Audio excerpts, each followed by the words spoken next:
Welcome to Guide Guru. We hope this video helps.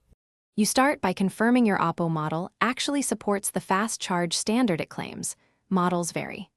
Next, inspect and use the original 65W charger and USB-C cable. Frayed wires or bent pins kill speed. Once done, restart your phone and test charging with the screen off. If problems persist, boot into safe mode to rule out apps. This sequence eliminates the common external and software causes, so you know if the issue is hardware-related. Now you move into diagnostics. Power down and inspect the USB-C port under light. Gently remove lint with a soft brush or compressed air, because even small debris interrupts contact. Then swap in a verified original Oppo charger and cable to isolate whether the adapter, cable, or phone is faulty. Make sure to check charge current in settings or a metering app so you can see milliamps. Sharp drops indicate bad cables or port issues. These steps pinpoint the failing component.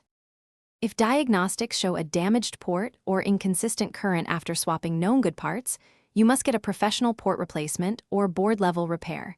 DIY soldering risks more damage. Once hardware is cleared, perform a factory reset only after you back up data, because corrupt system files can block fast charging. Finally, test charging after each change and record results so you don't repeat steps. If it still fails, the key troubleshooting tip is to seek authorized Oppo service with your test logs and original accessories. Thanks for watching. Consider subscribing if we helped you today.